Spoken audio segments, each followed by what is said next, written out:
लक्ष्मीर्भार्यां रक्षतु भैरवी पन्थानं सुपथा रक्षेत् मार्गं क्षेमकरी तथा पापनाशिनी पदमेकं न गच्छेत्तु यदीच्छेत् शुभमात्मनः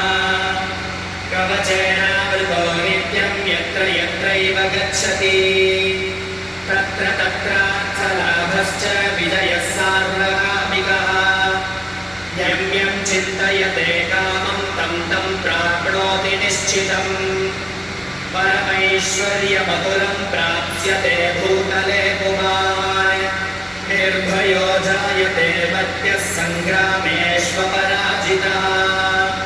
त्रैलोक्ये तु भवेत् पूज्यः कवचेनावृतः पुमान्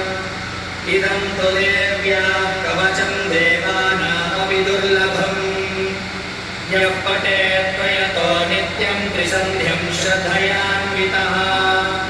दैवी कला भवेत् तस्य त्रैलोक्येष्वपराजितः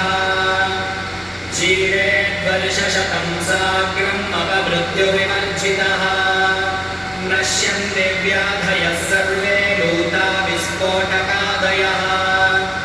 स्थावरं जङ्गमं चैव कृत्रिमं चापि यद्विषम् अभिचाराणि सर्वाणि मन्त्रयन्त्राणि भूतले भूचराख्येचराश्चैव जलजाश्चोपदेशिकाः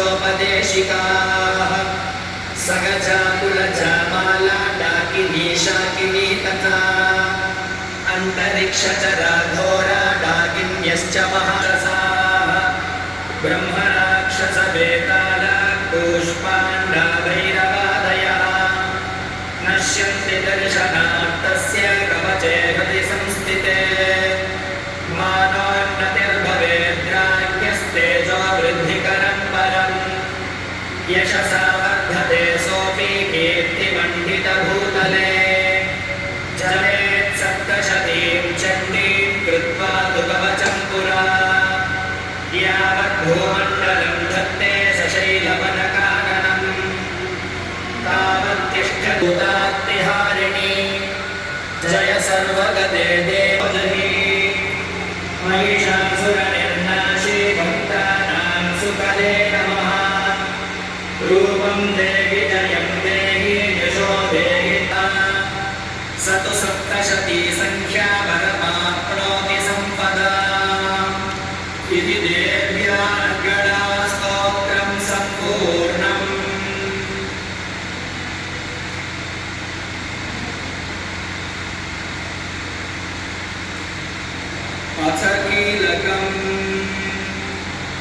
अथ कीलकस्तोत्रम् ॐ अस्य श्रीकीलकमन्त्रस्य शिवऋषिः